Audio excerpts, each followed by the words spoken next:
Hi, I'm Tim Gipson. I'm going to talk to you about finished carpentry.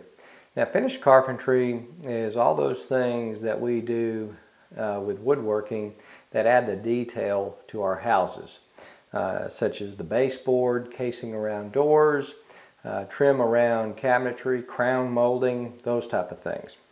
So in this particular case, when we've got our floor in, we'll put baseboard down here on the floor. We've already got this in. And then once we get our baseboard in, most of our floorings will finish off with what we call a shoe mold. Important thing to remember when you're working with finished carpentry is it takes some patience, it takes precision, it takes a little more time. So you need to make sure that you give yourself the time to do it the right way to make sure you come up with the look that you're trying to achieve. And one thing I always try to remember is something my grandfather taught me, and that's measure twice and cut once. Or otherwise you can find yourself getting into a lot of waste.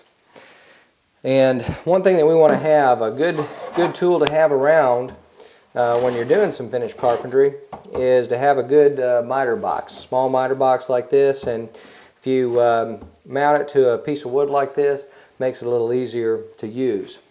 So in this case, we've got our first piece that we've located here up against this shower. And now there's a couple ways that we can do this first corner down here.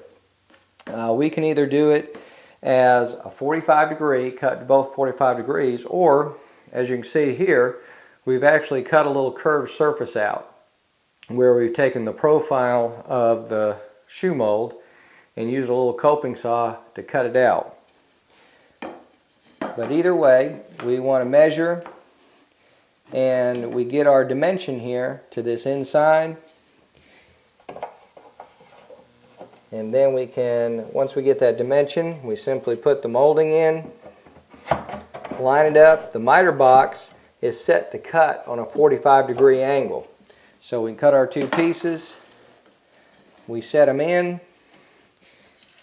and then we can take our next piece. And you see, with a miter box, when we cut those 45s, molding comes together.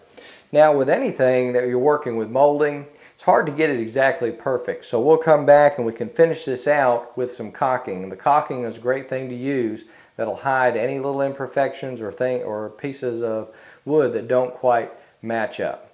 So I'm Tim Gipson with some tips on finished carpentry.